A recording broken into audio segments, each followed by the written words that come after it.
Previously on X-Men, the party saved the town, only for it to be taken over by a different group. And now we're stuck here trying to figure out what we're gonna do. Also, I added Claylex's gold to Sebastian's character sheet because he didn't add the 200 gold. Oh, thank you. And also I was checking everyone's gold while we were rambling. Anyhow,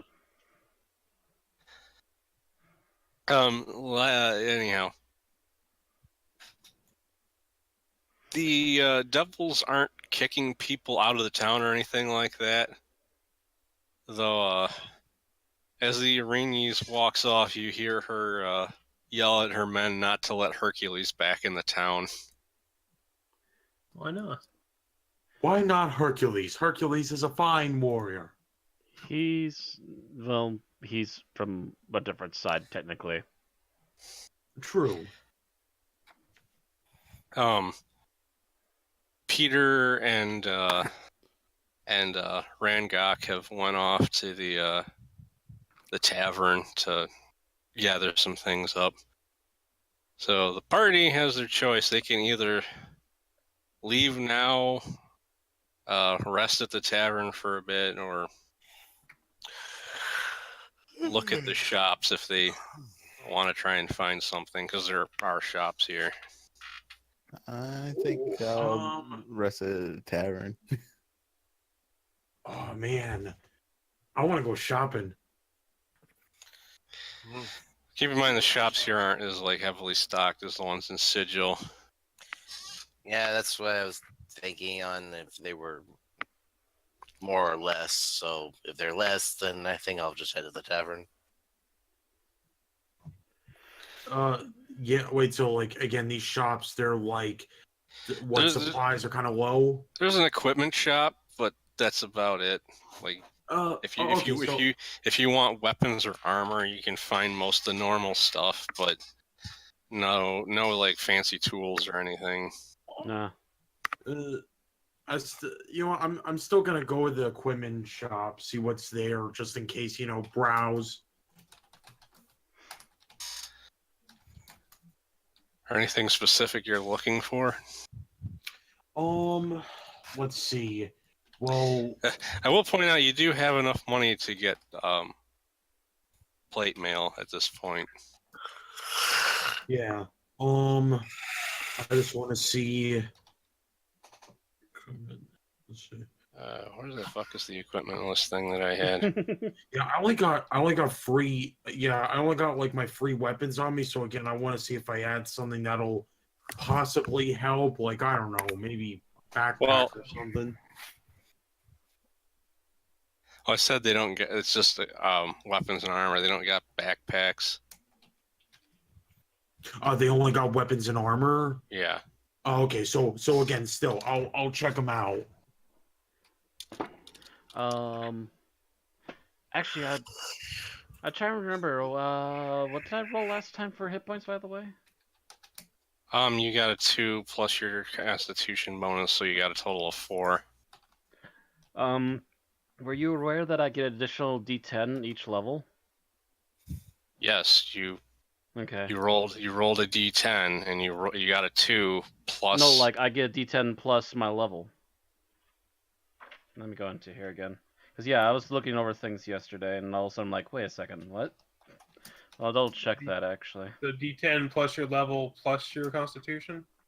You don't get your level as HP. No. Not in the second edition, anyhow. I was paging through the book. Where are you?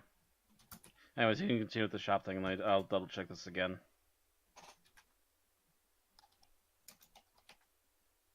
Oh shit! This list does not have armor on it.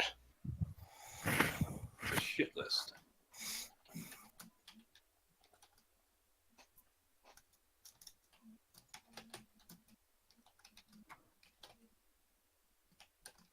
Yeah, it looks like crap.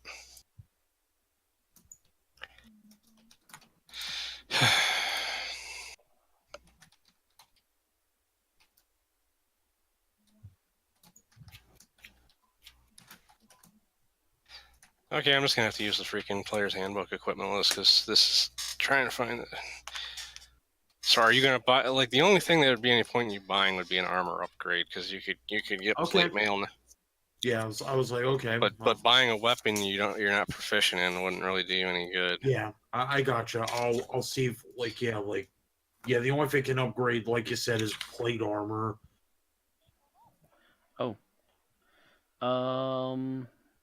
All warriors use table 14 to determine their advancements in level as they earn experience points. Well, actually, is that for creating the character at like a different level then? Or is What do you that say? because they're saying that like level 2 I should get 2d10? You already have one though, so you Yeah. add one more. Yeah, that's So what it okay, is. so It's that's it's telling them you- saying that's yeah. from regeneration. So in other words, it's just additional 1d10 for each level that you're Yes. creating. Yeah. new. So Okay. I mean, if you started at level 5, you'd roll 5d10 for your HP. Okay. Yeah. All right. Okay. I was misreading that then. Okay. Making sure because it's like, wait, what does this say? Should I have more Okay. hit points? I could be more. So if you want to get more a suit of tanky. plate, if you want to get a suit of plate mail Claylix, it'll cost you 600 gold. Okay. Just want to. Sure. Okay. So you'll have 100 gold left, and you'll be replacing your banded mail. Yeah. And actually, you can trade your banded mail in for 100 gold, so it'll only cost you 500 gold to get the plate mail. Oh, okay. So I guess like I'll just do that then. Yeah, let me. I gotta change your armor class though, so I gotta check something real quick. Okay.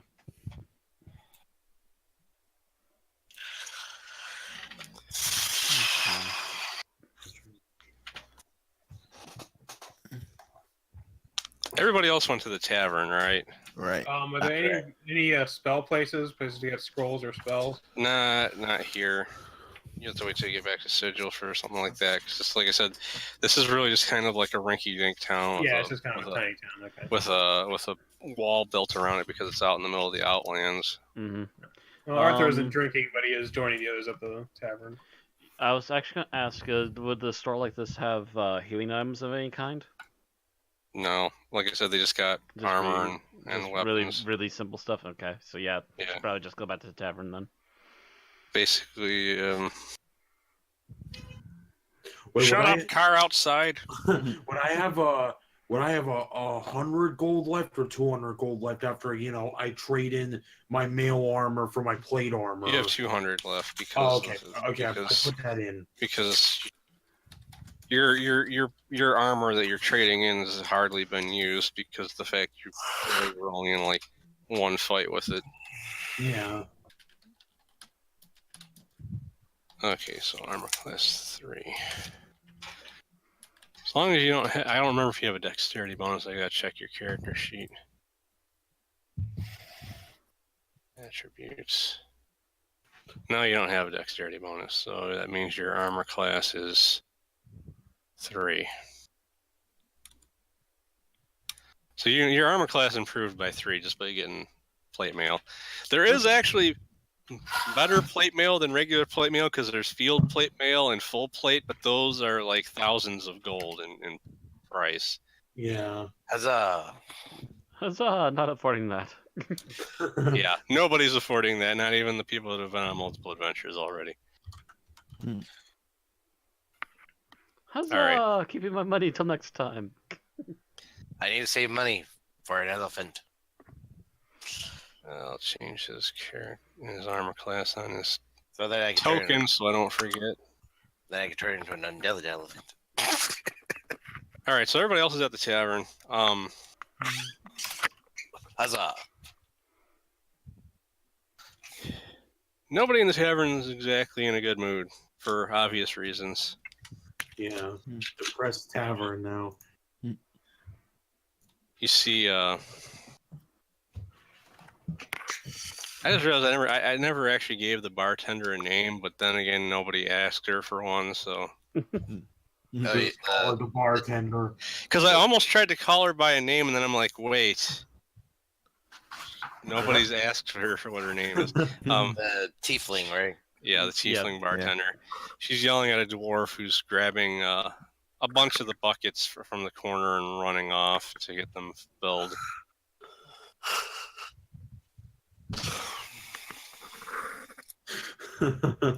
Okay.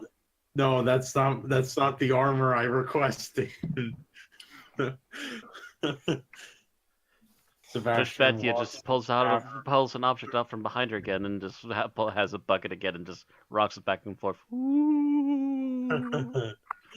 Oh, not wait. drunk anymore, though, so... Yeah, He's not drunk, but again, he still has admitted to himself that he's afraid of buckets. I don't have the fear. Wait, hold on. Just to be sure, Ozzie, I'm in the tavern now, right? I just got. Actually, the no, armor. he's not He there actually- yet he because you wouldn't be there guys at the went to the moment. tavern ahead of him. Oh yeah, they're So in the the rest of us will tavern. be I'm sitting there. still at the shop trading in my armor for a new one. Yeah. Mhm. Yeah, because just taking your armor off and putting new armor on is actually kind of take you a while. Yeah, I mean, it's armor. Gotta walk into it. You gotta strap it all on. You gotta make sure it's not gonna fall off, and then you gotta actually walk around to get used to it as you're coming back to the tavern. So that's gonna all take a Yeah. little while. Not only that, he's got to put his tabard back over top of the new armor because he has a tabard because he's a fancy race boy. I'm a The- fancy boy. Yeah, fancy pantsy. Some sort of a lady man. Fancy pants angel boy. I take out my hammer and be like, I'm a brave boy. It's a mixture of an angel and a pirate. And everybody's just talking about him while he's not there. Anyhow,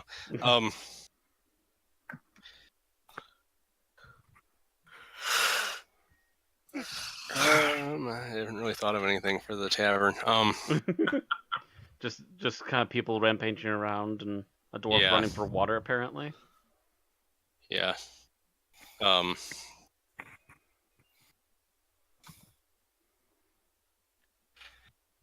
Glabdor enters the tavern. The leader of the merchant caravan, if you can't remember. He approaches the party and says, "While you lot are still here, do any of you have any interest in buying some spell scrolls?" Arthur sits up at this. Is like, yes, let me see what you have. Let me see your scroll. Just quietly mimes pointing over to the robotic looking guy. He Let me taste your wares. you follow him out to like one of the what do they call those things again? The Amphitheater? carriage thingy. Carriage, right? No idea what you... And he's got basically every single spell you could possibly ask for. That level 1 spells are 100 gold. Level 2 spells are 300 gold. narrows it down. It's just if you have anything specific you're looking for. Right. Let me pop open the player's handbook so I can maybe toss out some suggestions. I don't have acid arrow already, do I? You actually didn't pick your spell from your last level up, so I assumed you were going to pick that one.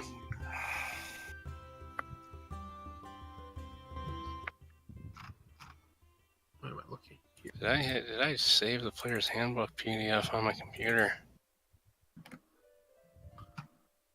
Yes, I did. That's much easier than making it load on the website slowly.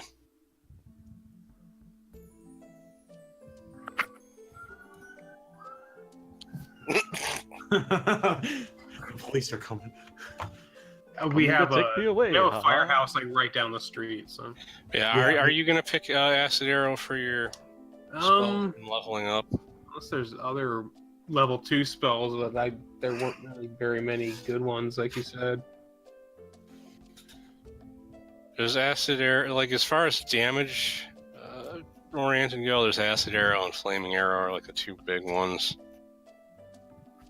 Acid Arrow be more useful in the Outer Planes than Flaming Sphere would, though, because not that many things are resistant to.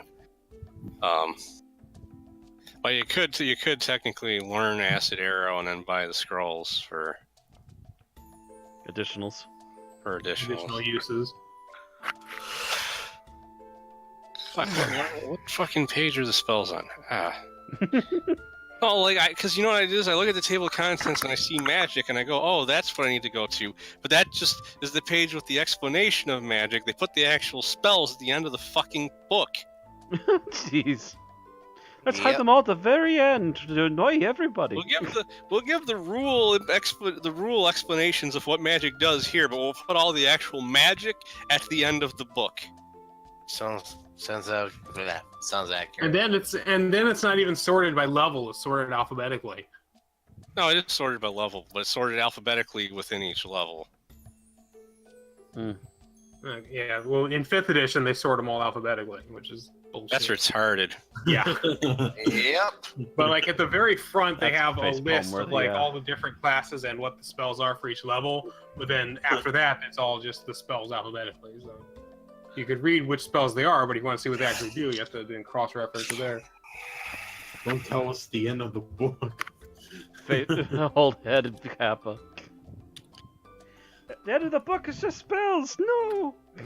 Yeah, because the way I'm doing magic is when you reach a level to gain new, at least for wizard, because with the clerics I'm making what spells you get be based off of what god you worship, because they don't learn magic the way wizards do. I'm giving you like whenever you attain a new level of magic, I'm going to let you pick 2 spells, and every other level you get to pick 1 spell from whatever level of magic you have access to that you want. Let's see. Level 1 spells, there is still Burning Hands and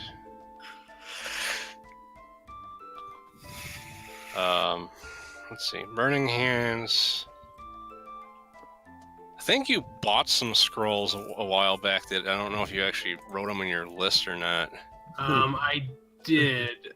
I managed to learn one of them. Yeah, I know you learned. You bought Chill Touch because you'd already tried to learn it once. I don't remember if you wrote down the others. I think you might have bought some other shit, but because you and Scott both bought scrolls at the same time, and I don't know if I think he took the other one and then left. So you know, I have a scroll of Fireball, and that's it. Yeah, but I mean, you got that from a treasure hoard. I think you actually bought some scrolls from the pawn shop I owner. bought one. I bought the copy of the spell. Oh yeah, I think you just bought Chill Touch and didn't bother with the rest of them. That's right. Yeah, because that was a finite selection. But Burning Hands is a good one. Featherfall is a good one. Ooh, Featherfall's awesome. Identify, since Scott's not going to be a main part of the party anymore. Level 2 spells. Wait, no, I'm not at level 2 yet. I would say Sleep, but you're already past the level where that's super useful. Oh, you'd be surprised. Level up with... No, like when you get to the higher, like it doesn't really improve. When you get to the higher levels, most of the enemies you would cast it on are immune to it. They just have too I much suppose HP. since Like, Planescape is HP. crazy like that. Yeah. Like it's really useful if you're fighting like lots of like goblins and shit. Goblins or kobolds, things with really Like low it's a more useful spell on the prime material plane because Mhm. you cast it on like goblins. You put 9 goblins to sleep. You just walk up and whack them and they're dead. You don't have because they can't dodge. Yeah. Yeah, because when you're paralyzed or asleep or asleep, you can't avoid being hit, so you automatically hit. So the big 2 from level 1 that would be worth consideration are Burning Hands, Featherfall, and Sleep. Second level spells. I actually didn't realize how useful Continual Light actually is. This is a second level spell, and Continual Light allows you to make a permanent light source. because whatever you cast it on emits light, and the duration is permanent. Ooh, that's nice. Which is why Sebastian has a glowing hammer, because somebody cast continual light on it. Ah. Oh, hey, so like if we go into a dark mine, Sebastian could just be like, "Don't worry." Here's my lamp and pulls out a hammer. Yeah. I mean, he knows that too, right? With the hammer, so it's pretty stupid if he didn't know. That could almost be a job. Yes. Like you could Yes. go around casting continual light on people and then charging them. Like, here, Yeah. I'll give me a 100 gold and I'll cast continual light on that And thing. yeah, forever. Sebastian knows that it has that spell on it, because whenever he wields it, it glows. Mhm. Well, I already have. I have levitate, so featherfall is kind of similar but redundant. Featherfall's a level 1 spell though, and I think let me look real quick. I gotta scroll past it now. Yeah, featherfall is level 1. I know, but I'm sure it's. Speaking of magic, I just remembered. The thing I is, can Featherfall has a range of 10 yards per level, which means you can actually slow the fall of multiple people. I think Levitate has to be cast on a specific person. Let me double check. Speaking of magic, by the way, I just remembered rangers can apparently use priest magic. Yeah, when you get to level 9.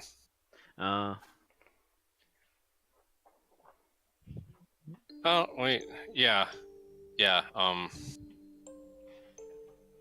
Levitate is one creature. Featherfall. Actually, I might have read the Featherfall wrong. Let me double check to make sure. Actually, I think 8th level. actually,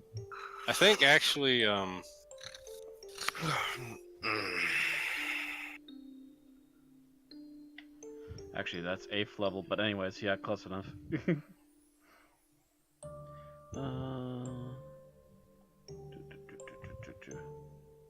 Okay, never mind. No, Levitate's better. Never mind.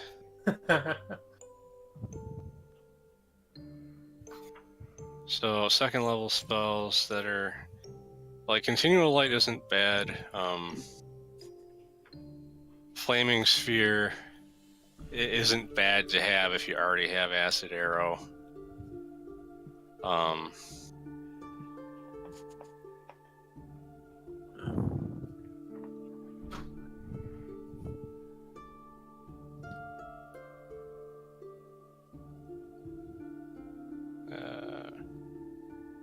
So, like, if Arthur has like almost a crap ton of scrolls, if someone tries to attack, I'll be like, "Stop! You've activated my trap scroll." Mirror image isn't bad. Stinking cloud isn't bad, and Oh Summon- my god! Summon Swarm's actually pretty useful. But once again, you'd only be able to afford 2 level 2 scrolls because they're 300 gold each. There's 300 gold each, while the level 1 ones are 100 gold each.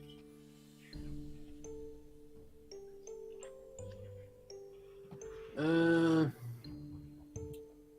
don't think there's really anything here that's too terribly useful. He doesn't have any like higher level spells.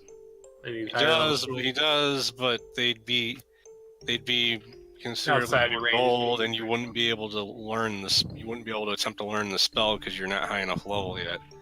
Well, yeah, I was saying for the future when I do level up, but that's going to be a while. Yeah, I guess I'll just pass since it doesn't have anything there. I was like, oh, thank you for your time, at least. All right. You go back inside. Everybody's had a pretty large fill of alcohol at this point. Sebastian is actually here now. Greetings, everybody! Look at my amazing new armor. Clunk, clunk, Clunk, clunk, clunk, clunk. Greetings, everybody. I'm Dr. Nick. You're noisier than I am. Hi, Dr. Nick. Oh my god. Too drunk, don't care. I sit down with my companions and ask politely for the bartender to give me an ale, please. She brings you an ale. Thank you. Mm. Um, Mm. Oh, I needed that.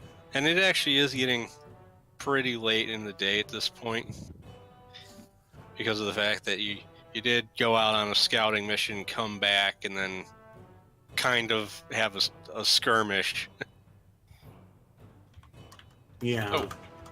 Oh, I also remember one other thing.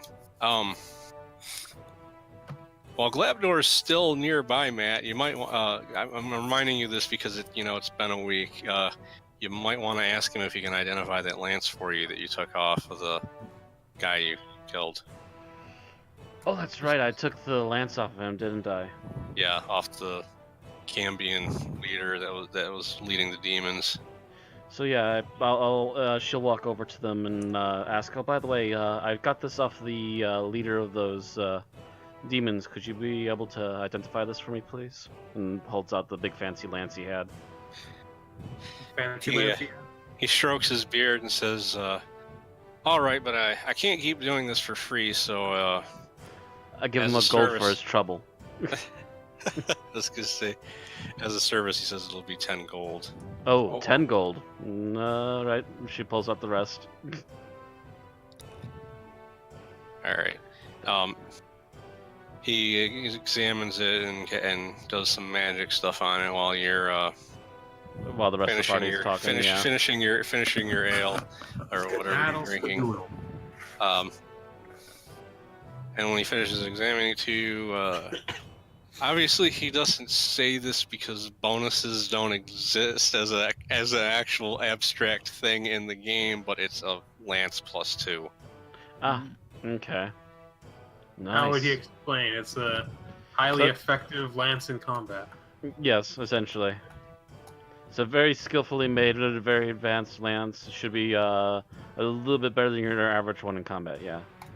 Yeah, it's got an enchantment that allows it to pierce things harder.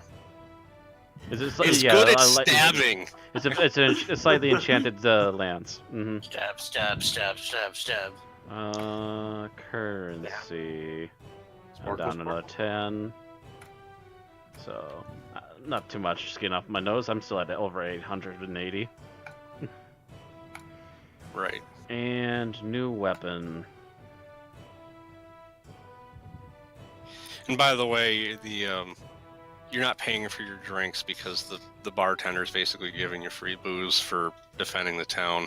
Oh, It'd be like, hey. Arthur's like, lucky me. Yeah, because you can't drink. Yes, that's the joke. boss the talk. The dwarf waiter walks up to the table and looks at Arthur and goes, "Is there anything you need, like oil, maybe?" I can. I can. Super hard. Because he knew that joke was coming a mile away. And he goes, "Oil, salt, whale lard." Why would I need salt? I don't know. Spell components. True. Saltpeter, I think, Jimmy. So is that also, by the way, with a +2? That's a +2 just to hit, or is that also to damage? Both. Both. Yeah, when a weapon's got a bonus on it, it's to both. So technically, that's a +3 then compared to the +1 I had on the regular. Okay, so the dwarf asks everybody if there's any kind of food that they'd like. Oh my god, like I remember I was gonna say Sebastian gets something. Okay, so it's like wait, I know that it's at the tip of my tongue. Sebastian ask the waiter, it's like, you got any form of nicely cooked chicken? I don't got any chicken, but we got some griffin. I think I'll eat it. Okay. It sounds fair enough. Sounds I'll fair. have a plate Sounds of that. fair. Sounds fair. Rip its head off, like give it to me on a steak. I don't think you'll be getting the whole griffin. Yeah, I don't think you're gonna get the whole griffin unless you're planning to feed the entire tavern. You do know what a griffin is, right? Of course I know what a griffin is. Raises eyebrow. Okay. Yeah, it's a giant turkey thing, right? Griffin. He says, well, the dwarf's not going to bring you the whole thing, but he says, because so Deadlock and Claylex both, or Thordor and Sebastian both said that they're going to have Griffin. Does anyone else have anything they want? Batia won't say no to Griffin. That sounds interesting. She's still trying to figure out what other people eat these days. Garaxis. The many tastes of the realms. Okay, so That's not any sort of cannibalism for Draxus, is it? no, he's a lion, not a bird. Well, yeah, but Griffin is like half lion. Yeah, And plus, he's a Weemic, not a lion.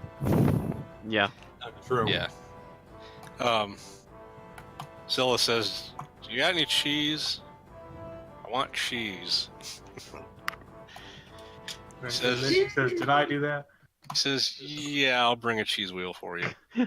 Vixie Yeah. says to the whole cannibalism thing, it depends upon which part you eat. Give me its still beating heart. I'll Hard to have do a- that when it's been in a cooler for a while. It's been in a cooler while. What you want is wings. Take a wing, take a thigh. The dwarf runs off to the back to get the food.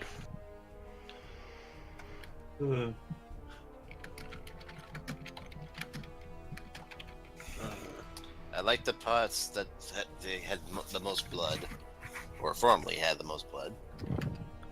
Blood for the blood god. Scylla, while you're waiting for the food, Scylla says, so, since this expedition was kind of a failure, what are we going to do next after we get back to Sigil? Are we going to consider looking into that portal that you have a map to, leading to the Undertow? Oh, that was for me, wasn't it? Yeah. So if it's a place on the plane of water. that's just a question, because yeah, there's a lot of water where that's supposed to be. I'm not sure if we're ready for that or not. I'm sure you could handle it better than some of us if it ends up being flooded. Just, I don't think it's supposed to be flooded because there's a lot of stuff there that can't breathe water, but we could ask more about it when we get back to Sigil, see if anyone knows anything. That's true. We can probably research that and figure out something maybe.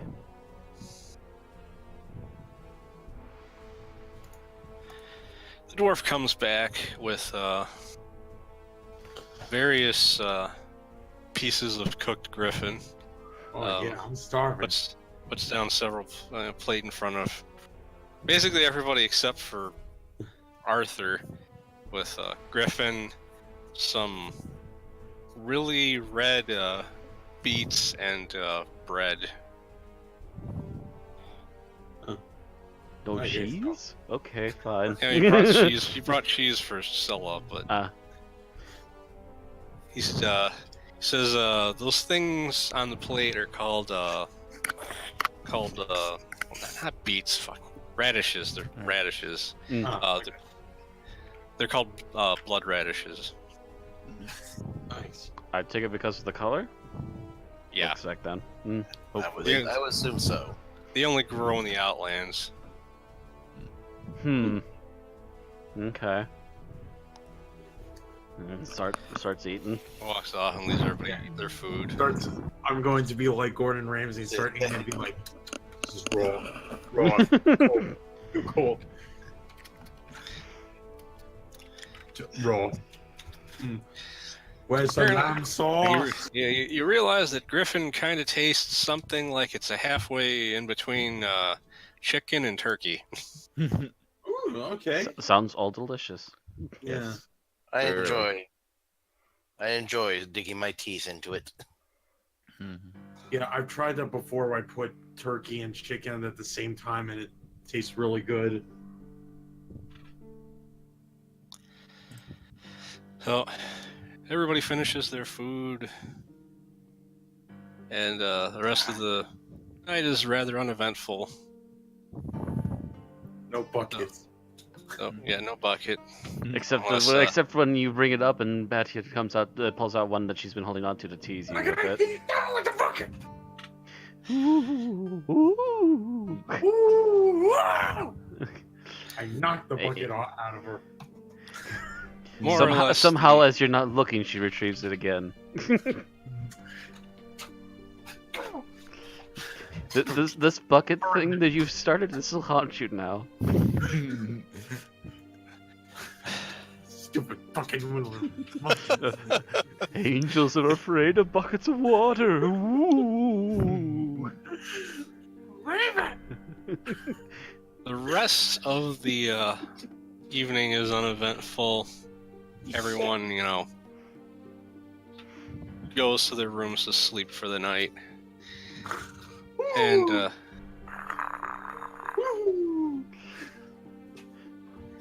Watch out, Angel Boy. There might be tap water around. Ooh. You shut up with that. That was me. You- That was me sleepering. For sleeping. Yeah. you awaken to the sounds of lots of yelling from downstairs. Why? Why? If it's before 5 a.m., it's someone else's problem. Desire to. I'm talking about in the morning. More or Oh, less. sorry. Desire to. So it is morning. Yeah. Desire to sink teeth into loud noises rising. Every- Slowly pulls out of bed, slowly gets Yeah. her gear on, slowly picks Yeah. up everything. Scylla basically does the same and rushes downstairs. Still gets on there before Batch. Batch is just like. Arthur doesn't have to sleep, so he's like already out there. Yeah. Slowly steps down the stairs. So Not a mortal Batia, Arthur, and Scylla are the first ones downstairs. Everybody else is coming closely behind, and you see a scene where in the bar, the gargoyle-looking devil from the other day is standing over a dead woman laying on the ground. Peter, the parrot. I did name him Peter, didn't I? Yeah, I remember. Yeah. Is sitting on the counter looking at the devil, going, "What the hell is wrong with you? Why did you kill her? She didn't do anything to you." No. Did he He kill goes- the bartender? No, but it is another tiefling. That's still and- bad. And the devil is looking at Peter and basically tells him to mind his own business if he knows what's good for him. And he has not noticed Rangok slowly walking towards him. Oh my god. But he suddenly knows this is it when he suddenly has a massive shadow over him. Big boy. Rangot no like. He goes, "You hurt, nice lady." The devil turns around, but before he can react, Rangok's hand comes down and covers his face completely, lifts him off the ground, pulls his trident out of his hand, and slams him through the bar counter. Yeah, Sebastian's like, oh. And he looks at him and goes, "All right, only magic hurt." He looks at Arthur and says, "You give me dagger." Yeah. He reaches under his coat, takes it out, and is like, "Are you sure you can hold it? Okay." he wedges the handle of the dagger into like a spot on the counter, and then he just starts slamming the devil onto it repeatedly until he If I stops hit you with the moving. dagger, I'll hit you. I'll hit the dagger with you. I know hit with dagger. I make dagger hit you. And then he, Devil? Devil meet dagger. Dagger meet devil. Boom, then he boom, throws the dead devil on the ground, wipes your dagger off on like a piece of cloth and hands it back to you. And with that, I think we're going to have to make it an early morning, aren't we? Yeah, Yes. Peter says, yeah, I think we're gonna have to all leave now. Yes, we must run and scream like little girls. The Run! the bartenders come out from the back and says, please don't do the screaming like little girls part because that'll draw their attention. Let's not scream, but I'm run just like very children. terrified now. For an angel, you're very easily scared. Mm-hmm.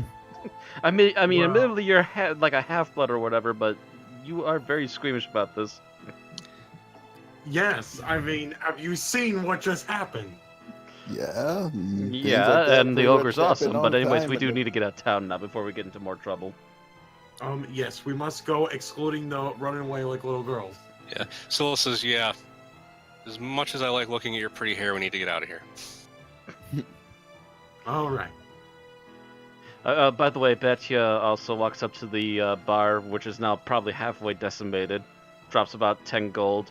Sorry for the trouble, and proceeds out the front door. Yeah, She's gonna find her Sebastian- horse as quickly as possible when we're getting out of here. Yeah. Sebastian throws 20 gold at her and be like, sorry, I just need to hurry. So now she I'm has pretty sure that 30 10 was gold. enough. Now she has 30 gold for all the damages and shit. Yeah, I'm pretty sure that everybody- 10 was more than enough, but anyways, yeah. By the way, Everybody, gold is like leaves- really expensive. I don't know if you know this. Everybody leaves the tavern. Peter looks at you guys and says, you all head for the gate. We have to go get somebody before we leave. We'll maybe see you at Sigil. We're definitely gonna take off right away, but yeah, we'll keep it slow so maybe you can catch up. All right. You leave the town, head out the direction you need to go to take the road to get back that you came here on. You walk by the guards without them really reacting because nobody has had time to find out what just happened yet. Mm-hmm. And hopefully the two guardsmen and whoever they're bringing with are gonna be fast enough to get out before any trouble. Yeah. And that's also why we want to take it slow, though, too, is because we want to make sure they have, if there is something on their trail, we can try and protect Yeah. them from it. Exactly. Right. You get a ways out of the city. You're maybe about half a mile away from the city. Hmm. When suddenly Oh, Oh dear. you all Once- come to a stop as you see something flying through the air oh God. Oh God, what is that? that comes crashing down on the ground in front of you, Oh God. slowly slides across the ground until it comes to a stop like a few feet away from the party. It's a beetle-looking Yugoloth, and it looks pretty dead. Oh. It looks Okay. dead. Yeah, after it just went flying like 20 feet through the air. Oh, it's been thrown. It's Yeah, been thrown, and that's It's a sign that thrown. the ogre's been doing something. So, looking No. back again to spot anything. no, this is in front of you. Well, yeah, it landed in front of us, yeah. Yeah, but it came from off to the side, and you look over Wait, the direction it came flying from, and you see Hercules slowly walking your way, holding his side. Hercules! He's pretty. does anyone have a sleep spell for Sebastian here? I don't got a sleep axe. You can calm down now. Sebastian is extremely excited to see Hercules. He's, Fangirling again.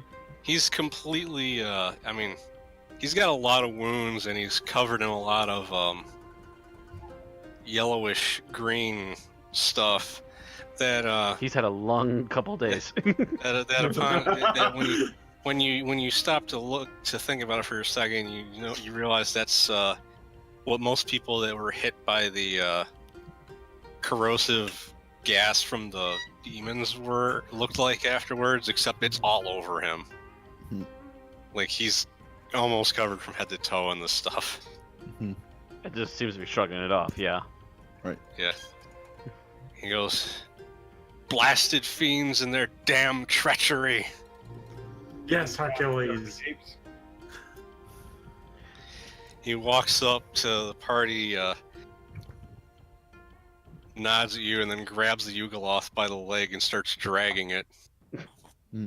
Yeah, Says, show that says- thing who's boss. He says, Shh. need something for dinner. Yeah. Actually, I assume we still have decent food rations. Yeah, I think you we're haven't really good. used much of your rations. He doesn't really recognize any of you because he didn't directly interact with you in the town. Ah, shit. But obviously So we're obviously not demons though, so he's not Yeah. overly concerned. He says, so travelers, where are you headed? You died there, Hercules. Turn back to Sebastian. You need to chill.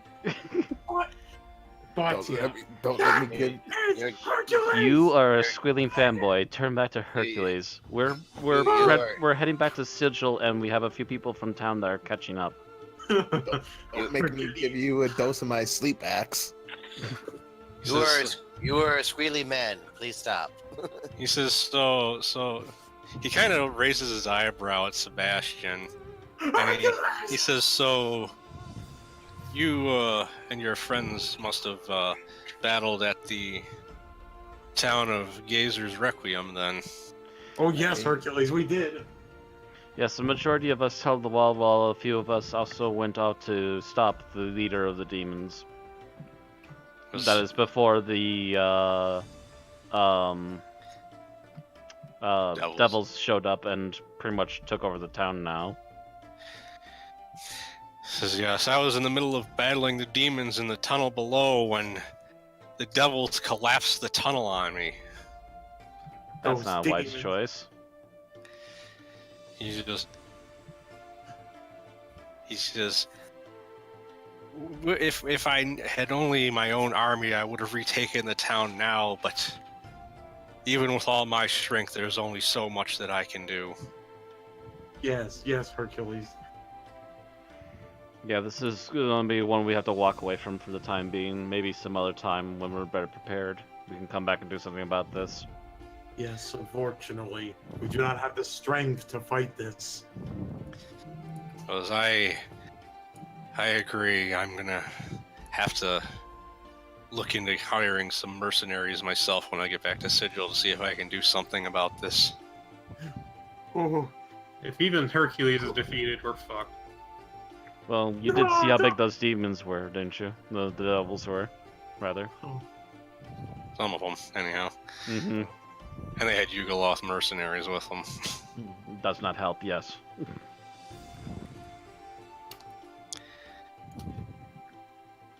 You look back and you see Rangok and about 7 people in the distance walking your direction. So they're starting to catch up. Yeah. They don't appear to be being followed by anyone. At least for the moment. yeah. So it's up to you whether you want to wait for them or just keep going. Well, we might as well wait here if we're talking to Hercules at the moment. Yeah. I don't know. Is he allowed to actually go into Sigil? That's kind of an iffy thing, isn't it? He is. He's because he doesn't actually have the full powers of a god. That's true. He's not actually full deity. He is at best demi. Yeah, because he can actually die. Mm-hmm. So actually, since he's obviously covered in gunk, No, I was gonna say, can I heal him? You can. Oh, okay then. You I'm want- gonna heal Hercules. It's like I walk up to Hercules and feel like while Sebastian is healing him, I'll also like pull out a spare towel or something and allow Hercules to wipe up if he wants to.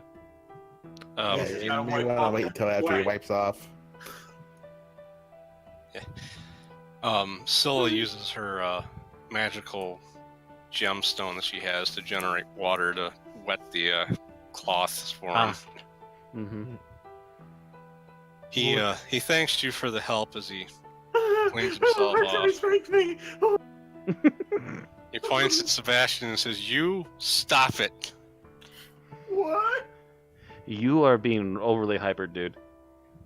You are What? made of stupid. But it's Hercules. Yes, very powerful, big demi-deity. You are on sugar. You whatever. I mean, seriously. considering- Look back to Hercules. By the way, he's a follower of was it Apollo? But I can Mhm. still support Hercules. Well, I I just would feel assume that Hercules would not disapprove of you following Apollo. That's why I mention it.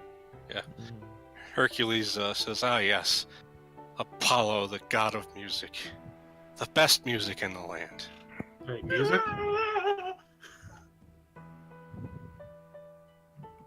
Yeah, music's one of the things Apollo is the god of. Mm-hmm.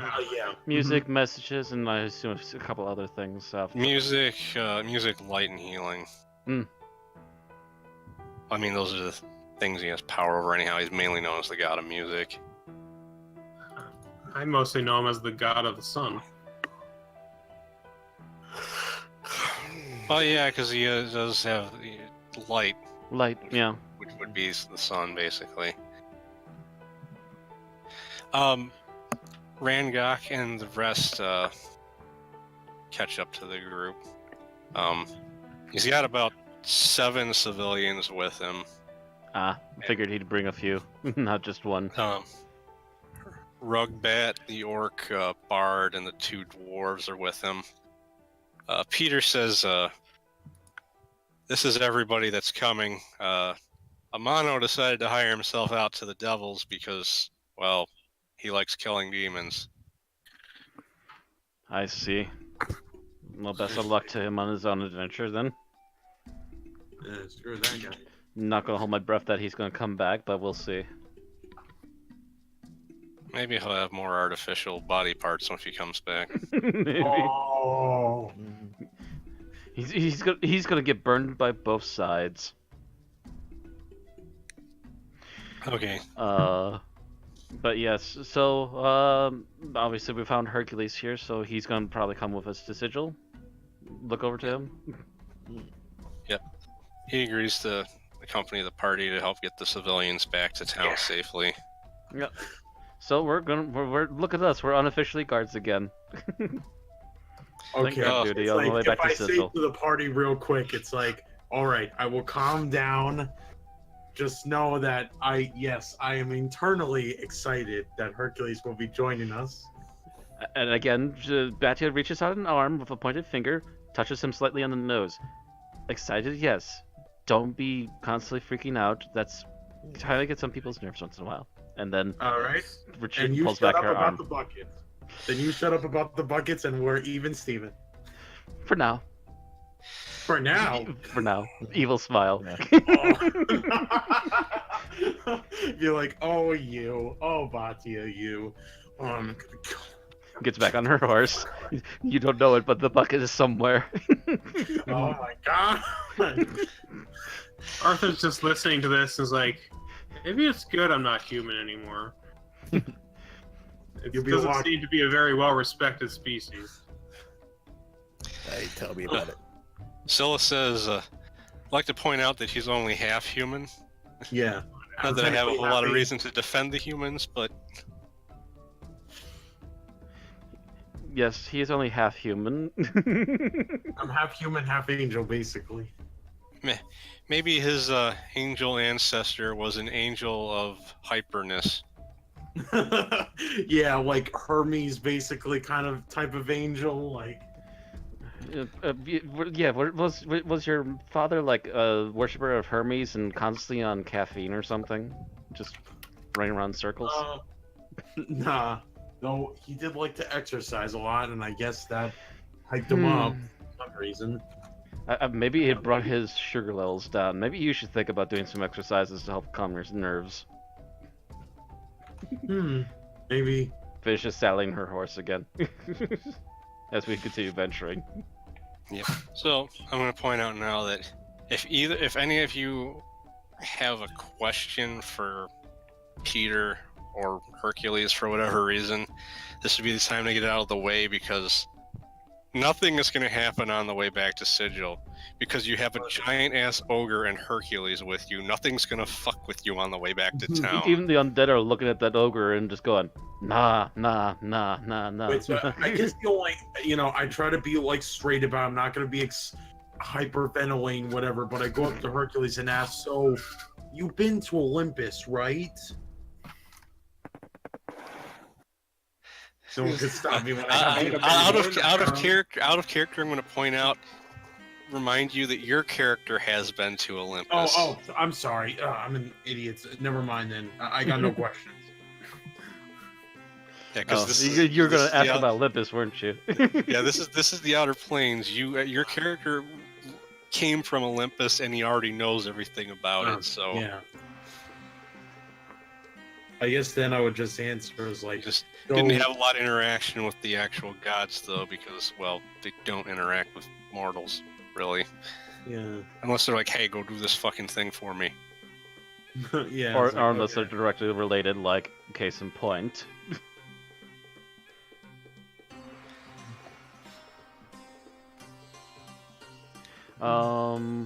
Yeah, I don't think I have any. So actually, Batya will probably eventually come over to Pierre and ask him. What is your plans once we get back to Sigil? He says, well, I don't know, really. I've been the captain of that, the guard of that town for about 5 years. Since it was originally founded, and didn't really plan on leaving, but I'm not going to stay there if it's being controlled by devils. Kind of nods and then goes, well, you don't have anyone to report back to or anything? Nope. Hmm. I was more of a just community leader kind of deal. So we're probably going to lay low for a while and then decide what to do from there. Probably the best option, I suppose. So he does say, though, if Hercules is serious about what he said about retaking the city, I'll gladly go with him when that happens. Actually, just about the question about that too. Is there any plans to possibly try and go back for the city at a later point? It depends. We'll need an actual army, not the amount of soldiers we had guarding the city, because you saw what happened when we were attacked by demons that weren't even as powerful as the devils that took the city afterwards. Mm-hmm. That was already a close call, so yes, we're going to need a lot more heavier firepower and a much bigger group to fight with something like that. 'Cause I don't think anyone really realized how much the two sides considered that town a strategic foothold in the Outlands. There's a couple other bigger cities that are closer to the Abyss or the Nine Hells, but I'm assuming they didn't attack those because they're bigger cities and they've got better defenses. Most likely. So you were just the easy pickings for either side eventually. More or less.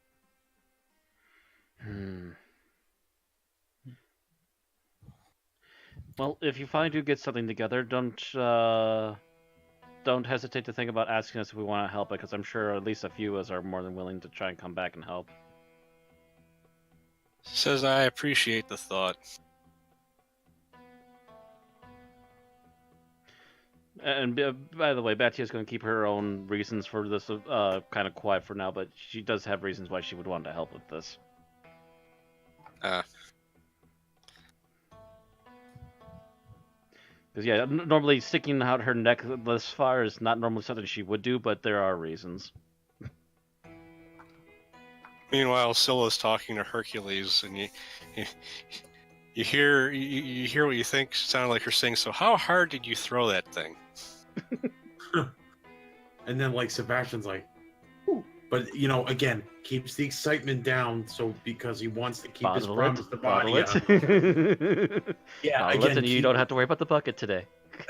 He's like, inner peace, calm down. Don't think of the excitement of how strong Hercules is and his biceps. He says, I Oh my. think you could say I used about 75% of my strength in that throw.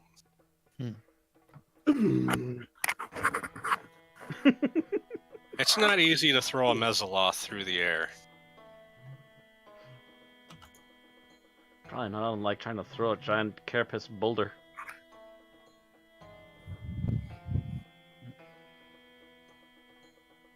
Because it essentially was a giant beetle, wasn't it? More or less. More or less. I'll find a picture of one real quick.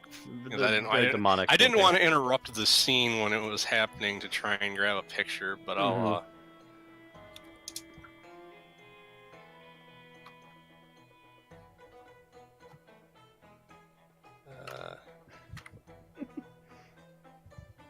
All right, I got one.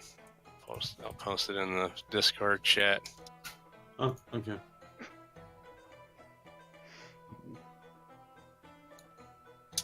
Hercules gift from what was that Nutty Professor? I don't know if you didn't notice that. Hercules. Hercules.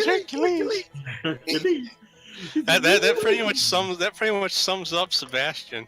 Yeah, right now. Yeah, this is the nasty thing that Hercules threw. He's going Hercules. Hercules. I can't do a good Eddie Murphy to save my life. Nah. Well, neither can he.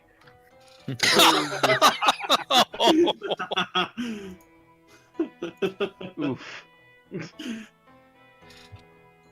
Yeah, those are like I'm gonna go out of character for a second to explain something. Yeah. Yugoloths are kind of weird compared to the other fiends. Yeah.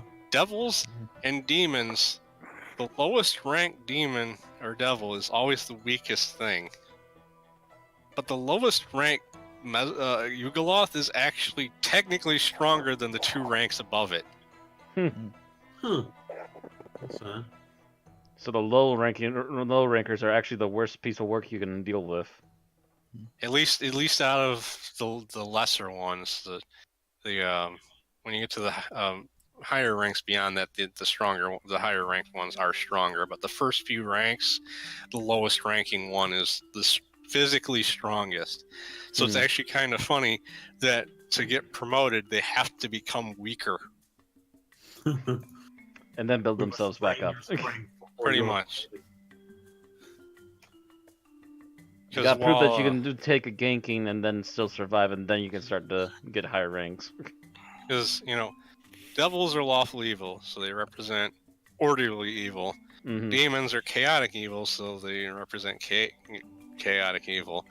Yugoloths are... That's insightful. They're chaotic evil, so they represent chaotic evil. Okay. Yugoloths are neutral evil, so they just are like the pure embodiment of evil. Violent, greed, anything that you consider negative, they're kind of the embodiment of. And while there are incredible rarities where there will be a devil or a demon that turns good for whatever reason, there's only one known Yugoloth that has turned good, and it's one that runs a shop in Sigil. Funny enough.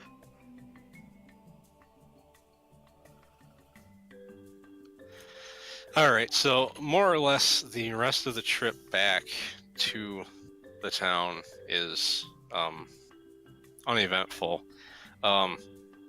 Peter does... Anything that can sense deities don't want someone anywhere near us, and anything that can see the big lumbering ogre will just go, nope. Yep. Mm. Nope. Fuck. And Peter does mention along the way that the merchants basically just decided to side with the devils in the end because they were out there to make money and they don't want to turn around and go back. Yeah, they're just there for their money, so they're just willing to bend over backwards for anything as long as they get their cash. Yeah, granted, there's a lot of people that would bend over backwards for an Arenes. Oh my. Oh. You get back to town, Sigil. Oh, okay, wait. So technically, Sebastian hasn't been back in a while in Sigil, or no? You were there. You really You were with us like 3 days ago? No, 2 Yeah. days ago. Yeah, 3 days ago. You were there. You were there when the with them when the merchant caravan left. Oh, yeah, So, you're right. I mean, you hadn't been in the city for too long, but because you just came from Olympus. But Yeah. you were in Sigil Babyface before. from Olympus, and first day in Sigil is to ship you out into the place below Sigil. You're more or less broke because, you know, the temple you came from gave you all your fancy stuff that you have, but they didn't give you any money. Yeah. Like here, son, we will give Here's you. a really big hammer that can crush things really well and glows. And here's a Uh, bit of here's some- armor. here- Good luck, son. Here's some axes. Now fuck off. Get out. Your temple is full of jerks. That's not really what happened, but I know. This is being very extreme. Kick him out of No. there. you know the clergy are pious. Don't really just give money to people unless they're Absolutely needy. destitute or something. Yeah. Meanwhile, Sebastian here had enough on him that he should have been able to get somewhere with it. Yeah. So you're all back in the town. So it's up to you if you want to use your money for anything at any. Because we're going to be cutting the session short and ending kind of soon. I know we started late, but like I said, this is more or less you're going to decide whether you want to look into information about the Undertow or possibly finding like another contract on the bounty board. Well, actually, I would suggest that for our first day back, it's probably already afternoon or so by the time we get back.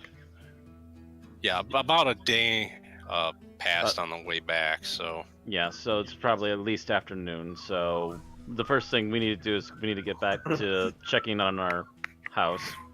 Yep. To which Sebastian is going to be seeing that for the first time. Yep. Oh wait, what for the first time? You'll be seeing our house for the first time. So when we get back to Sigil, we'll take you back to our house. Do we have any place to corral our horses at the house? Now that I think about that. No, but there is a stable in town that you can keep your horses. How much is that? It's listed. It's listed on the thing. On Just the list it's of like it's stuff. because you look at the Clueless Cove list of places. Rook's Stable is one of the things on there. It's like 1 gold per day. All And right. that, I assume that's for each that individual includes horse. feeding them and everything. So I assume that's for each individual horse, so we're all going to be paying for our horses a gold a day. yeah, Yeah, Oh, lucky for me. I'll drop off a gold for my horse. Same. Keeping track of this as usual. Boop. Oh yeah. you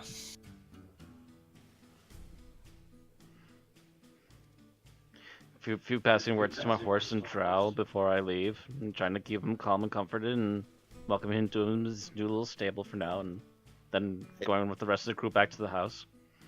I tell them you better treat a horse named Joe right. A horse named Right. Joe. Which, by the way, I need to figure out a name for that horse now. But right now, he might be lucky because he's the first mount that I've had that's gotten injured and not immediately needed to be Says, put on hiatus for injuries. since I'm the only one with no horse, I went back to the house first. And I'm going to mention this since you're out, talking about a place to keep horses. There are some buildings for sale near your house that you could technically convert to a stable, but obviously that would take time even and after money. you purchase Yeah.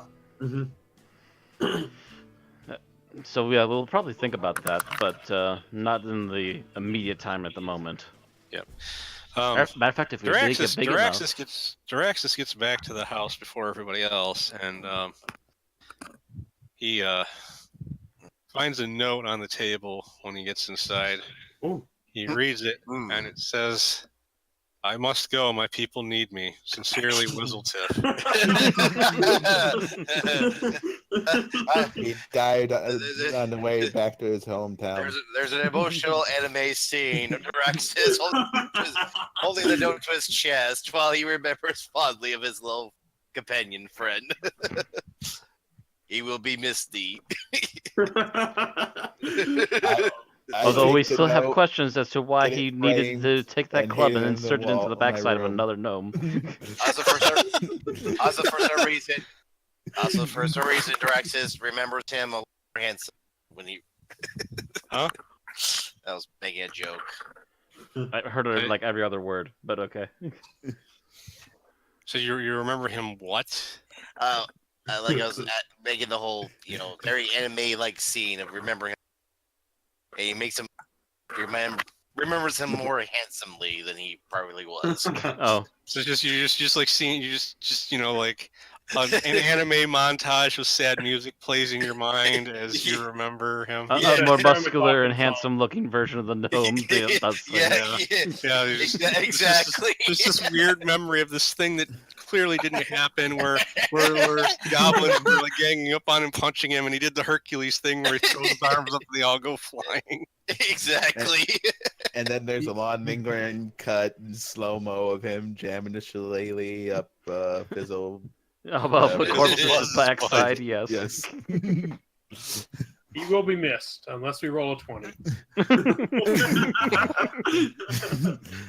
And then it's repeated 3 times for a good measure. Well, he's missed. Oh wait, what am I doing? Like my character? You're with us, Sally, essentially taking our horses to the corral and paying a gold each for our horses to be kept care of for now. All right, I gotta put that in for my goal. Yep. Yeah, just -1 from Just a your -1. Yeah. If you need a little bit of help, we do have technically group funds. Just don't be afraid to ask first. Yeah. Okay. Yeah, Because it's hard where we don't know how much gold you got. Gold in it. Yeah, we've got actually a nice stash going right there.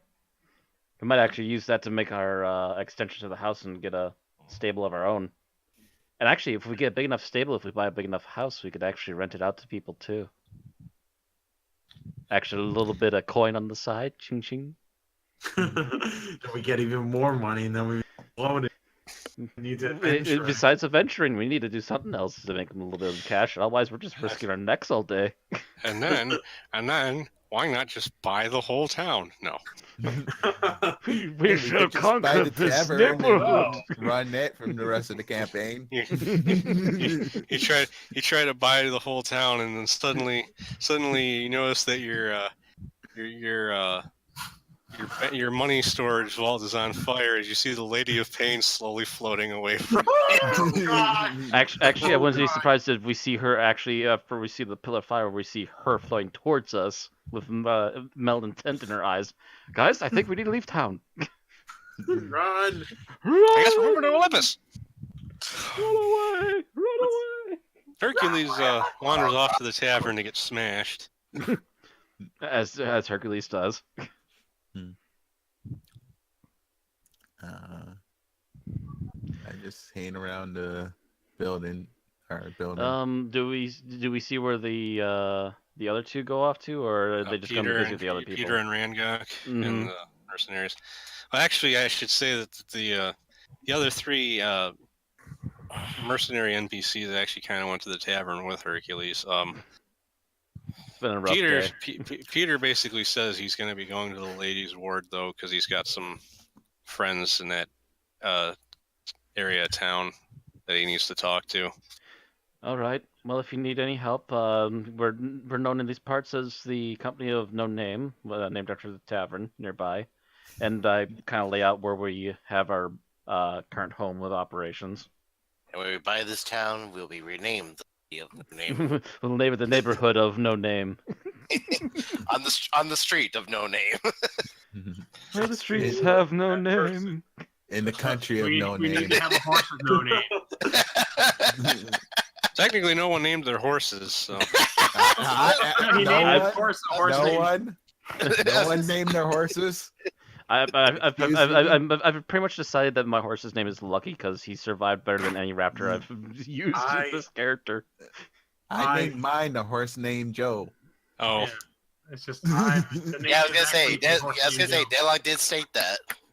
I forgot about that. Nobody else said anything. I did mention Lucky a little while ago, and I think I'm going to stick with that. I'm going to name my horse Badia Junior. My horse was lunch. Batman now squints at you and begins to decide whether or not to Okay. skin you alive in the middle of the night. Just to clear the air, they did not feed Daraxis a horse. No, they didn't feed it. He killed it and made it himself. If they did feed Daraxis a horse, his name would have been Menchie.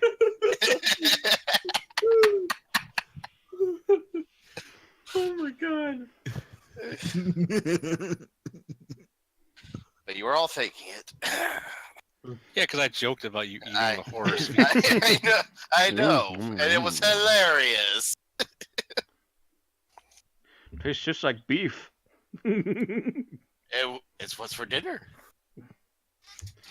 So after we stable up our horses, apparently everyone else starts to come back into the house now, and Sebastian's going to see it for the first times. And actually, we haven't described it to him yet. So essentially, it's a 2-story house. First story has the first floor has essentially a front desk where there used to be a store here. There's a restroom in the back with, I assume, a tub and everything else. There's another doorway that leads down to the basement where the sea elf needs to rest because she has her own. Well, actually, it's Up not just there. a doorway leading to the basement. There's actually like a storage room before the stairs leading to the cellar. Okay, so it is Because technically a storage room, too. that was where a lot of the stuff that was being worked on that wasn't actually out for sale in the front area was kept. Then the upstairs has like 3 rooms that are like directly linked, basically. Yeah, there's the big main room when we get to the opposite stairs, and then we have 2 more rooms that go into each other from there. Yeah. And assumably, unless that's right, he was hiding downstairs in the closet. So assumably, more than likely, one person has each one of those 2 smaller rooms, and then there's a big main room. Right. At least I assume that's how it would look. Yeah, because there's not really. Well, I mean, the upstairs rooms obviously can be considered bedrooms, but it's a little more awkward trying to decide how to let people sleep in the other rooms. Because one of them is a cellar. Well, the sea elf has now got the cellar to herself now. She doesn't have to share with the gnome anymore. Yeah, the crazy gnome that stays in the closet. Where the previous owner was found. Killed by a giant spider. Yup. They needed Jim West there to stop the giant spider. At least it wasn't Principal Giant Spider. No, he's not that mean. Yeah, That's true. he's a fair principal. He just yells at you for bringing robots into the school that are clearly a computer wearing a trench coat. And also for Also- continually bringing in the homeless to solve the problems. Yes. Or have an identical crisis after discovering drugs in the porta potty. And this is where everybody else is confused as to what we're talking about because we're randomly referencing Yeah. Monster Prom. Yeah, I was about to say, if anybody doesn't know that we're talking about Monster Prom. Yeah, Monster Prom. There's a character, and they never actually show a picture of him, but there's a character in it called Principal Giant Spider. Yeah, he's the principal. Just of the make school. assumptions from there. Spider. Okay. But anyways, so yeah, you get the big grand tour of what was now our cleaned up house. And I assume we probably have a. Actually, do we have a spare bed for him? We're gonna have to make a spare bed for him, aren't we? Well, there's still like blankets and shit that Wezzletip was using that he didn't take with him. Right. He just Well, clearly Sebastian isn't gonna sleep in a closet. well, we apparently have some spare blankets if you need them. We're gonna have to probably contact somebody tomorrow about getting you a bed. I was like, so where are my accommodations going to be for now? Well, you got the 1, 2, 3, downstairs, got which it. you can share with the Weemic, or you got the upstairs, which you can share with whoever decided to take the main. Actually, we never did decide who's taking what room. Not really. Just kind of. I would You just just kinda assume that Batia took like the end last room up there after it was cleaned out and bleached. We kind of just went into whatever room and just made beds and left it as that. Because there's really the storage room. You could easily set up a couple beds in there because that's a really big room. Oh, And there's not much stuff in there actually being stored because most of the stuff that was here from the previous owner was kind of destroyed. so actually, by the way, I should mention at this point that I have been making a Minecraft version of the house, and I'm probably going to have to make that storage room bigger. Oh, I thought it was just like a little thing and then goes down the stairs. It's like, no, this is supposed to be a big thing. Okay, we're gonna make this a little bit bigger. Yeah. Got a working bathroom and everything already. And I just heard a thing on my stream. Mm.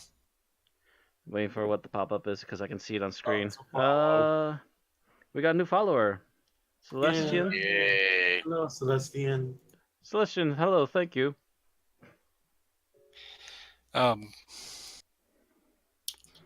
I lost my train of thought now. Yeah, I'm trying to figure out Silamos. how betting for Sebastian. Scylla more or less says that he could stay with her, but he probably wouldn't feel comfortable sleeping in a bathtub. You'd have to get very comfortable very quickly. It's like, I'm not sure. What are your accommodations, Badia? Raise eyebrow. I'm in the bedroom upstairs. God, it's like, no, he's not trying to do something to her. You think that's gonna? Yeah, though Scylla clearly keeps flirting with him. Come on, he's not flirting with him. I mean, he's kind of flirting, but I mean, it's like he's like, actually, yeah, he's kind of like, I mean, well, Yeah, mean, if essentially there's this enough- badge just goes, I just took one of the smaller bedrooms upstairs. Why? Blink. it's like, well, I mean, if there's room.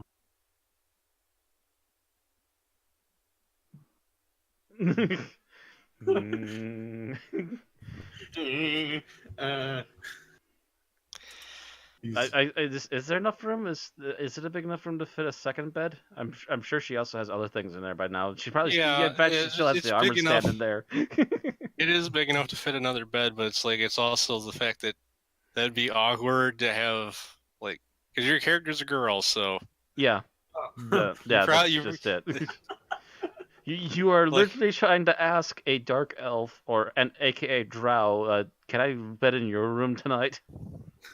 yeah, I was out of character trying to point out that you could easily set up something for him in the storage room, because Scylla's not going to comment on that, and everybody else in the party is staying completely fucking quiet.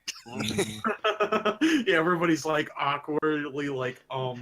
Yeah, the Weemic, the robot, and the dwarf are just awkwardly watching us now. And the sea elf. It's just like, It's like, what? You haven't asked? What? You haven't seen a man ask?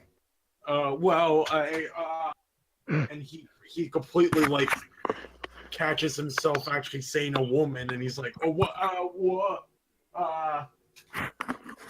I will, forget it. I will go to Scylla.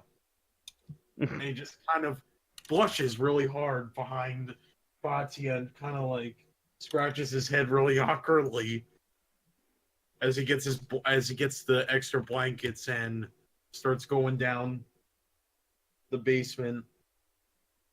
Wait, it's in the basement, right? The storage room is the It's first the first room floor, back from but the before entrance. yeah, it's the first room on the, it's one of the rooms on the main floor before you go into the basement. Okay, so just go there and like set up like He So- just kind of quietly, bashfully just goes to the storage room and starts to build up his bedding for tonight before yeah. we get him a real bed in the morning. And Matthew just kind of sits there, just kind of, I don't know how to take this right now. That was a little odd. That just happened. Syl yells at him, you can use one of those bags of flour in there for a pillow if you need. Oh, thank you very much, Scylla. And like, yeah, I use it like take one of the flowers for a pillow and start like kind of moving it around so it's not what's the word I guess straighten it so it's like it's not all crammed. Try and fluff it. Yeah. You're mhm. trying to fluff a bag of flour. Yeah. Oh, it is fluffy as it's gonna get, probably. Yeah. Actually, flour can does settle, so. Yeah. hmm Not as bad as sugar, though, where it gets hard as a fucking rock. Yeah. Mhm.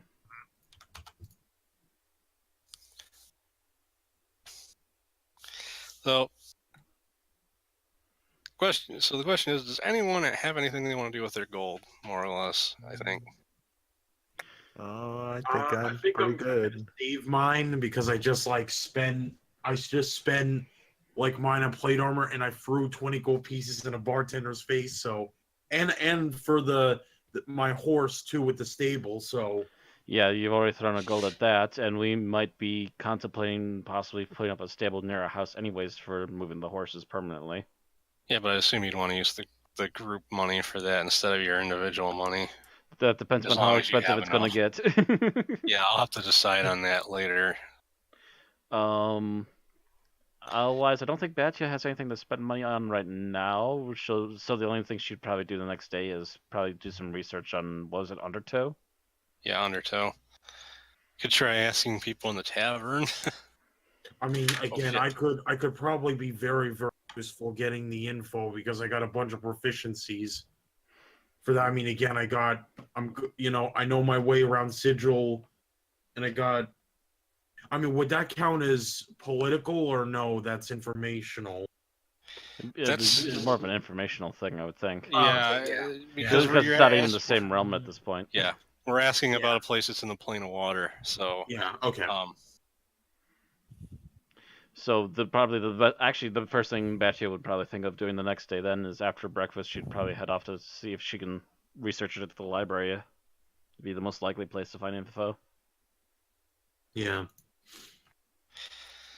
all right. Oh my god, I don't remember what the name of the fucking librarian was. Oh, the The librarian? librarian? I'm not sure. Oh my god, the no-name library. Here we. The dwarf. I'll have to look at one of the previous streams. But it was a dwarf. Actually, I can't. Now that I think about it, I don't think he said his name. Hmm. Oh yeah, Harden, because that's actually the name of the fucking place on the screen. But I mean, that was like over a month ago that we last did anything with that. A game of scones. Yeah, that's a great name for a bakery. You telling me you wouldn't go to a place called a game of scones? I would. I'm just like I just said it like that. Like when I read stuff like that, I'd be like a game of scones. Fresh arriving. You should hear their theme song. Dun, dun, dun, dun, dun. Well, in that world, it wouldn't be a Scones. reference to anything. So. Scones. Scones. Stop. Delicious scones. God, what have I done? Scones. Yummy Peter Dinklage, scones. Peter Dinklage, Peter Dinklage. Peter Dinklage, Peter. So you go because the library is basically also a tavern. Oh, that's right. It's Remember technically a about- tavern, so you get to drink while you look around at the books. Just don't spill the ale on the books. Who said I was getting ale? Wine, please. That was really wine either. So you go to Hardin's Books and Booze. Oh, I'm a s- wine then.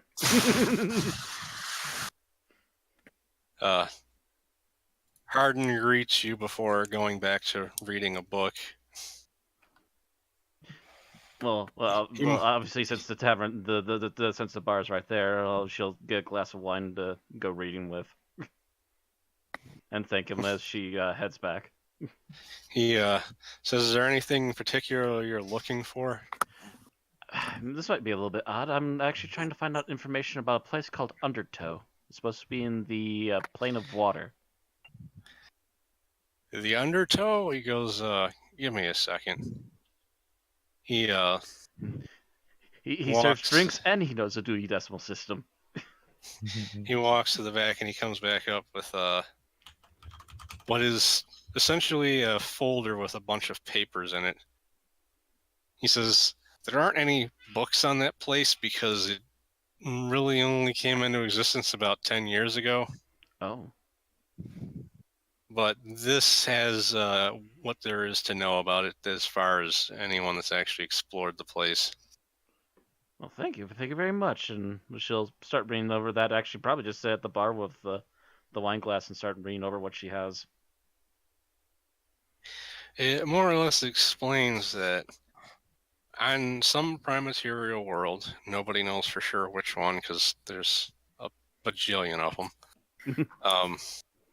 There was some kind of magical accident that somehow more or less teleported their entire Underdark into the plane of water. Oh.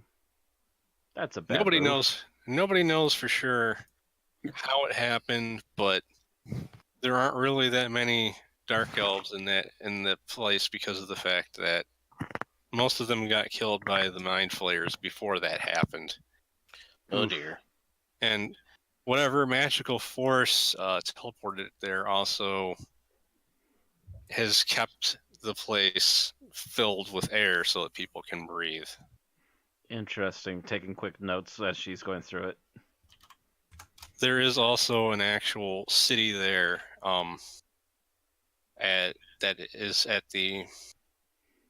there's kind of like a bay in there that's like a pretty sizable lake that leads out of the place into the regular plane of water. Hmm. And that's where there's a city that's inhabited mostly by sea elves and merfolk. So suddenly seeing a dark-skinned elf pop up there will make them raise a lot of eyebrows. Not really, because people come from Oh, other planes all the time. It's just there aren't any that really live. Okay. Yeah, there just aren't really any that live there. Hmm. At least not on the regular basis as of yet. At least not in big groups, I assume. And it's a dangerous enough place that the actual followers of Loth would not want to try and go there and reclaim it. Yeah, like it could be it'd bad. be more trouble than it's worth for them. Yeah, whatever dark elves are left there, they'll probably just go screw it and build a new one in the empty out crater. There are ruins of a few dark elf cities there that are believed to hold a lot of magical items and treasure. Oh. Notes. And that's more or less what the information on it entails. It hasn't been that heavily explored. Not heavily explored. It does. Does it state any kind of like creatures we can expect to see out there if we venture out? Like, are the mind flayers still there? The mind flayers are still there, though they're kind of Capital off letters, on one mind side. flayers, underlined 3 times. They're all kind of over on like one, their actual area they control is like over on one side where it's like 25% of the actual place. That's not to say they don't go out into the other areas, but they don't have like a solid foothold anywhere else. Okay. And there have been spottings of beholder kin. Oh dear. Beholder kin. Again, capital letters, 3 underlines. This could be nasty. And there's also a lot of other seafaring races that aren't very nice, like Sahagins, Koatoa. Mhm. And there are some other inhabitants that are normally found in the Underdark, but Some of the normal stuff, some more seafaring stuff, and then these yeah. 2 particular crazy things are still there. Yeah. And one of them has Just a decent foothold in the area, so be careful. Yeah. And it's a big enough place that, you know, you'd be spending a lot of time just going from the city to like one area or another. And you also have your note detailing how to get there with the portal that lady Oh yeah, does it Lady say where that Eliza portal gave you. opens? Yeah, well, the portal it opens about a mile away from the city. Okay, but it's in essentially a no man's land area. Yeah, and you're basically comparing the notes about the portal to the notes you're reading in the binder. You're kind of like comparing the two. And the key to get the portal to open is a jug of water with a rock in it. No, I have It's something to kind of a get. Rocks are not going to be hard. Jug of water. It's kind of a symbolic portal because of the fact that Just about, yeah. the undertow is a giant chunk of land floating in the middle of the plain of water. Well, I know where we can get a bucket. Buckets and jugs are 2 different things. I'm going to destroy the bucket. Nope. Let's just The drow has already hidden it. You gotta find it. I have a good nose. Where'd the bucket go? Only the drow know. Only the drow knows. Sella needs buckets for her stuff, so. Who knows what buckets lurk in the heart of your plumbing? But from what you can gather, the portal opens someplace in one of the no man's land areas, but you can't really pinpoint exactly where that is. It's gonna Just be get a kind of a general idea. Yeah. Yeah, you're not sure exactly what your surroundings are going to be when you leave the portal. So I got notes on what the key is. We got notes on where it's gonna generally pop up, and we need to probably head back to town and double check on what else is going on there. And if we head on to the ruins, note where some of the bigger ruins are, so we can go investigate them later. Right. All right. And end notes. It more or less, and there's not like a proper map, but it does mention that the locals know their way around if you get to the city. Mm-hmm. And we can find help getting. We can get a little bit of help finding our way when we get there. So pretty much. Oh my god. Mer? I hear an oh my god and I hear a boop. I don't know. Anyways, I guess that's gonna be it for what she's gonna be getting here then. So she'll probably wrap it up, thank the dwarf again, and finish her drink. All right. Does anybody else have anything they wanted to do, like look at the bounty board or anything like that? I mean, Sebastian's still in the house, right? Yeah. Yeah, so he's going to take Body's advice and start doing some workouts. I'll head to the tavern and check out the bounty board. Some squats, some push-ups. The bounty for were rats is still there. You notice a really interesting bounty. That is asking for someone to locate and bring back the staff of Fizzlefuzz. Yeah. I grab it instantly. The staff. Oh dear. I did want a walking stick. I shall take this bounty. You don't actually take the bounty, off the board, but You know what I meant. So you're just looking at that one and walking away. Well, I'm gonna obviously bring the information to. I mean, but you're not going to look at anything else on the board, or Well, okay. Is there anything else that sticks out on the board? there's one from a blood radish farmer asking for people to help deal with an monster that's been prowling near his farm in the Outlands. Actually, that one doesn't sound too bad either. Could be a simple job, or a job most likely to lead into carnage, misery, and death. That's about it. The rest of them all, there look like there were other bounties here that were probably taken down recently, so you probably missed some stuff while you were out at User's Requiem. Yes, I will also grab that second one of the farmer. Alright. Are you gonna ask the bartender about them, or you just... Yeah, well, yes.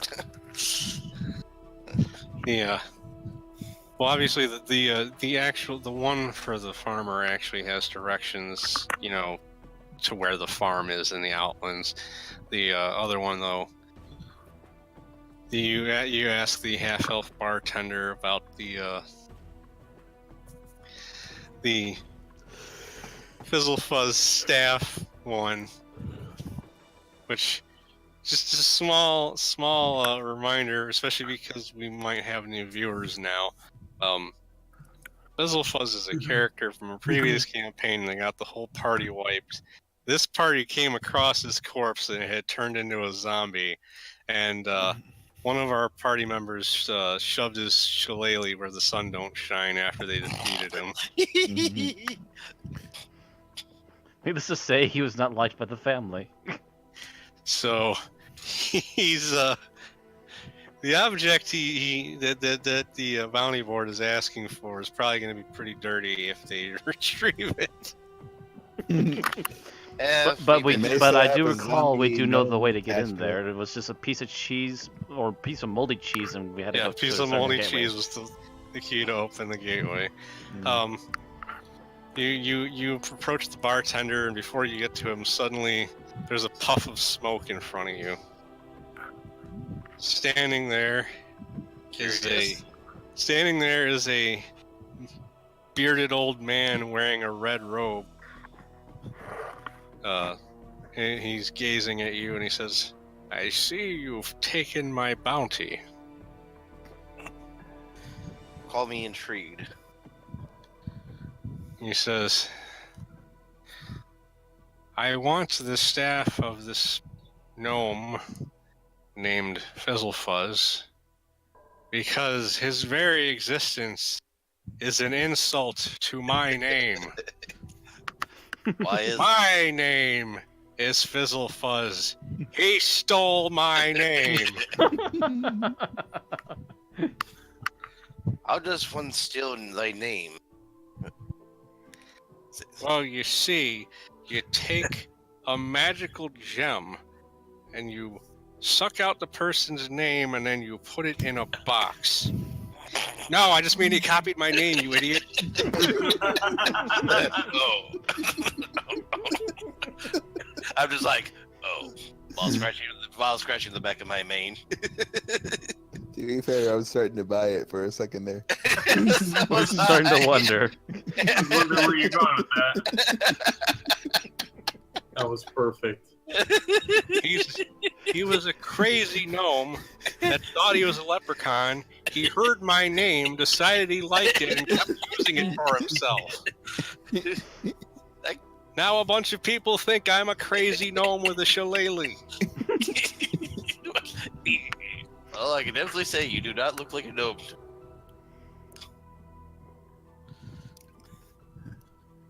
Says, I need his staff because once I have one of his belongings, I can use it to destroy his soul. Oh, That okay. seems a bit overboard, don't you think? No, not with this guy. I mean, he was probably just a very stupid gnome. Do you think does his soul really deserve that much anguish? Stupidity is the worst sin. He goes, this is as great a crime as that one time the bartender burnt my roast. Yeah, but are you gonna say you don't like roast burnt? Because they're quite delicious. The only proper way to eat meat is extra rare. Well, I'll admit, I do like my full blood. Diraxis likes.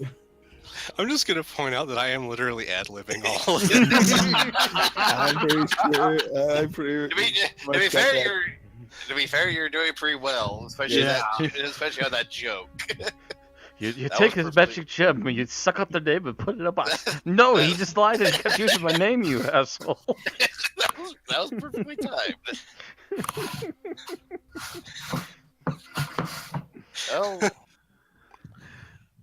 Anyway, after realizing I'm getting myself distracted thinking of bloody food that I want to enjoy eating, I just get back to assess the. Yes, he hopefully should be able to do this. Times. Tell them they might have a zombie corpse attached to it. I don't think he needs to tell him that part. Don't need to mention that part. No need to mention that part at all. He says, You do you. if you complete this task for me, when you return to Sigil, just say my name 3 times. With that, just another puff of smoke, and he's good. Before I leave the room, I almost contemplate on should I test it out. But as you're walking away, you suddenly go, wait a minute. Isn't it that homeless guy we saw the other day? Fizzle fuzz, fizzle fuzz, fizzle fuzz. You actually do that? Yeah. There's a puff of smoke. You feel a staff hit you in the back of the head, and there's another puff of smoke. Well, okay, so it does work. Also, it really hurts. Ow. Use it, don't abuse it. Use it, don't abuse. We make her simple, people. The material component of that spell is getting hit in the back of the head. Wait, did he appear on his back and then smack him on his head and disappeared? Apparently. He basically appeared off to the side behind him. Okay. Clocked him one for But calling so soon. Diraxis knows what happened because smoke came forward in front of him before he got whacked with a stick. We got another person in the chat, Dragil. He says, "Whoa, you guys play TQ TQ and D&D." D&D. Oh, what's TQ? Titan Quest. That's a game that myself, Aaron, and Barry play. Oh, yeah. Oh, yeah, that game you once a week or See, so. I'm not part of that, so it took me a second to figure out what he was talking about. Yeah, it took me a moment yeah. too. I'm like TQ. Oh, Titan Quest. Yes, we do. We try to play it weekly, but it's not always a guarantee. But we usually do it once a week, Yeah. whenever Aaron has off. I Anyway. bring up. So I head back to our home to let the guys know what I found. Also, I gave him a grave warning to never say fizzle fuzz 3 times. Oh, no. Why, what happens if I say fizzle fuzz, fizzle fuzz, fizzle fuzz? Mac. Let's just say Stop! He already said it. There's a puff of smoke in the middle of the room, and Fizzle Fuzz the wizard is standing in the middle of your house, And he looks around and goes, Wait, "Wait, Sebastian, come no, on now." He goes, "You know," you know what? Since I'm already here, he walks over to your storage room, grabs a loaf of bread from your storage, and then disappears. Fair enough. You're lucky you didn't get clocked in the back of the head for this one. I think Beaks made a clip of the explanation of how you steal a name. I Thank think you, it's- I Beaksy. think a tiny wizard just pooped in our house and stole our bread. And Badia's literally just walked in the door and it's like, what just happened, more or less? She's reading her notes and just walks in and sees a man appear in a puff of smoke, run into her storage room, grab a loaf of bread and disappear again. Oh wait, so And what have I you asked, people been who up was to? that? Closes her notes. I did warn you guys. You Why? didn't explain why. I Yeah, you just just said, said "Don't say I it." just- yeah, when somebody says don't do it, Don't just do I it. asked why. Oh dear. do you not understand the meaning of don't do it? Scylla walks out of the storage room and goes, "Who just stole our bread?"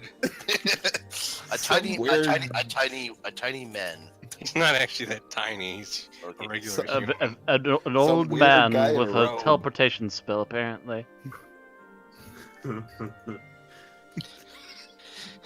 I don't know if Arthur. Last- I don't know if TZ's character's in the room or if he's in his room.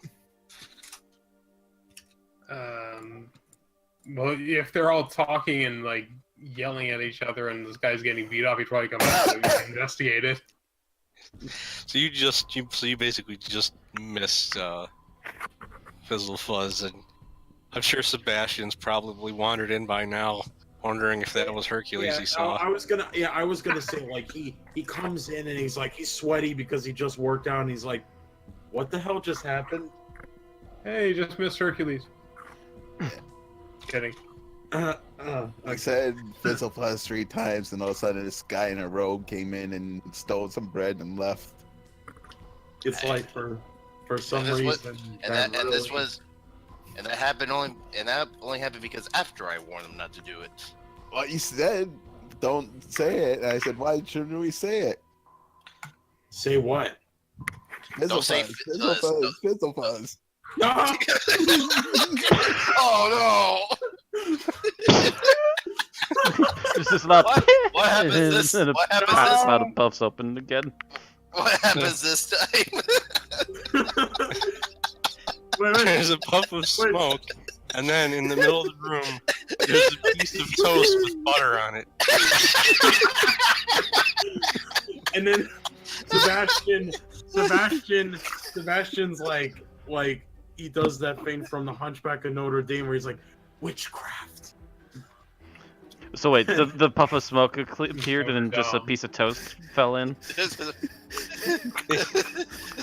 You can only assume that he can choose whether or not to respond to his summons, and he got sick of being summoned repeatedly. So now he's just giving us toast. Oh, blessed toast maker! Well, Okay, Yeah, why okay, could- everybody, do not say that name 3 times. Scylla goes, "Okay, Diraxis, can you please actually explain what's going on instead of us just arguing in a circle about not saying the name?" Yes, please. I'm really. Once he thinking stopped right giggling. I go. Sorry. Anyway, after I go into actual further detail to explain what exactly why not to say it 3 times, but there is a reason why we do when we actually do the quest. Can you explain every detail about the quest to them? Yes. Scylla goes, "Okay, so probably not a good idea to go retrieve an object so a crazy old man can destroy somebody's soul." That's what I was thinking, but it was a quest. I raise her eyebrow. And why would that be? Just wondering. I'm not saying yes or no about the quest right now. Silicis, did you even read what the reward was before you grabbed it? You didn't you? I did mention we mimics are simple people, right? What So does he it goes, say? this is what happens when you let a follower of the war god to go pick out a bounty mission for us. Batia sneaks up behind Duraxis and tries to peek at what it says the reward is. It says, the reward says, I will give you 12 gold pieces, and then I will gladly pay you Tuesday an additional 20 gold pieces. I don't know. I'd rather just keep him as a walking stick. So for a So- bit of risky business yet again, because we don't know what's moved into that cave since we left weeks ago. A total of 32 gold pieces. Yeah, Some of which 30 are only gold. paid up front, the rest you gotta wait till Tuesday. I mean, what's the worst that could happen? It wasn't Don't that hard the say last time. that. The worst that could happen is you could revive him. Suddenly the fourth wall is broken. Bubsy comes in and goes, what could possibly go wrong? Everything could go fucking wrong. You do remember that there are undead under there, right? And it's also been now vacant for a number of weeks. There could be animals and worse down there now too.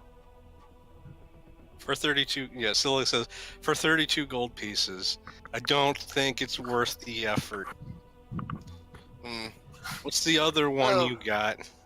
Well, I explain the other bounty and show them the.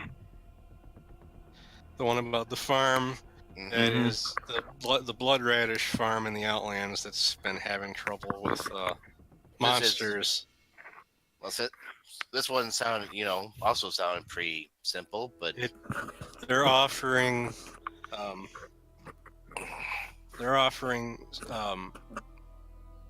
500 gold, some wizard scrolls, and a week's supply of blood radishes. Okay, that doesn't sound bad. That doesn't sound bad as a reward, but I gotta wonder how nasty the monsters are. Yeah. well, we won't know till we actually get there. Rustling. Also, well, since he's been doing that, Betty also walks forward and I've got this done.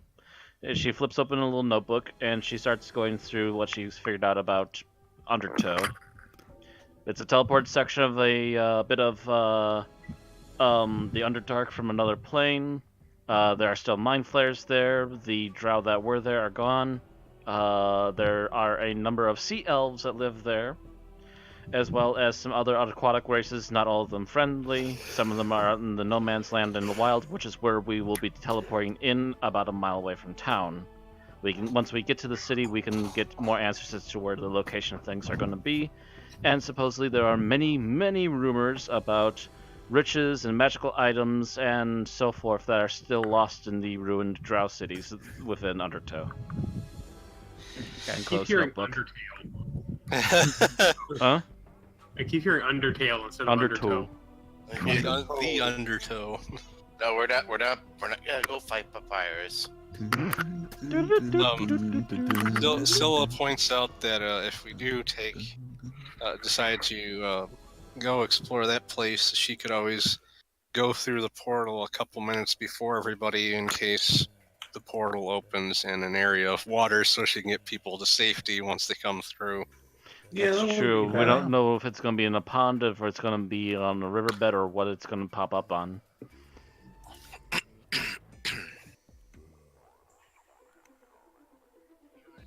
So we can experiment with that after we find the gate. Also, she also flips over in the book really quick. And also, in order to open the gateway, we need a a jug with a stone in it filled with water.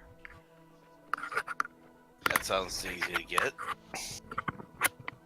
Scylla walks over and goes into the washroom. She comes out with a jug,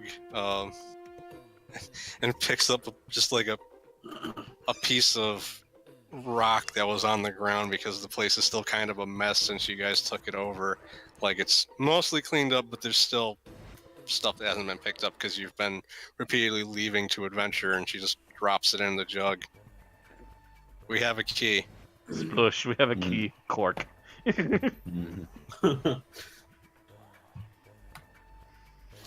Cork it so because we don't want the key splashing everywhere. She says, so should we vote on what we're gonna do? Whether we go To a to farm. the Undertow or take one of the bounty missions? I'm for either Undertow or the farm. I'm personally for the farm. I'm also for the farm. If anything else, maybe just gain a little extra experience before we set off to the Undertow. I'm worried about people grabbing up some of the stuff that we could get out there, but at the same time, if there's enough nasty stuff out there, we probably do need a little time to warm up for it. Especially considering you mentioned mind flayers. Yes, Yeah. apparently a good quarter of the area is controlled by mind flayers. They do have specific areas where they are in control, but they do tend to venture out, so they could still be trouble. Still points out, yeah, they do believe that they're supposed to be the masters of every living thing. Oh shit. Is there DM question? Is there anything about Helms helping with my psychic abilities or helping protect against psychic abilities? Not particularly, unless it's a magical helm. Okay, because I know that depending upon the version of D&D, there is something to that. But okay.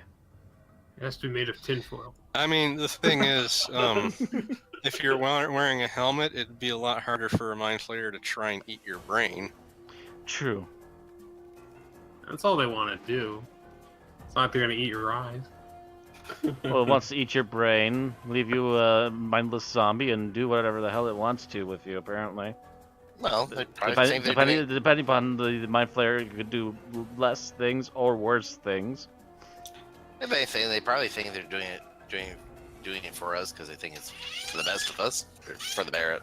Yeah, no. They feed no. on your memories. They don't care. They just want food. They're evil. They're not. Mind flayers are not normally known for being particularly nice. No. They're not the Doctor Dooms of Dungeons and Dragons. Mind flayer toots as he pleases. The mind flayer eats memories as it pleases.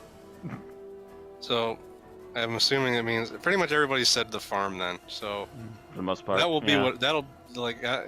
that'll be what our next session's gonna be then. Okay. Is going to the farm. That means if you guys, if everybody will be available, we can do this again next Saturday. If you had picked the other option, I would have needed more time to set up for the next session. A lot of stuff to do. Well, then it worked out in the end. All right, so as long as nothing comes up tomorrow, not tomorrow, next week then. All right.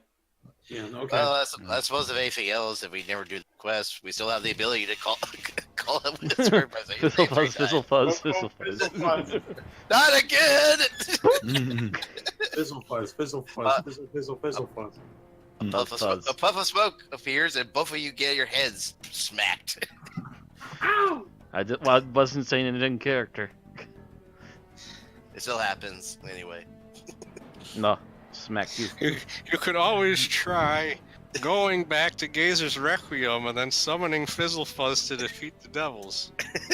I'm sure that would totally work and not backfire in any way.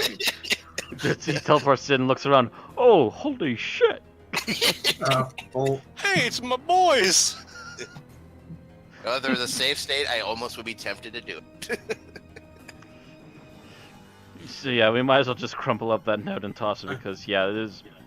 I don't know what the whole deal is with destroying souls, but apparently the clerics don't like it. The cleric and the paladin don't like it.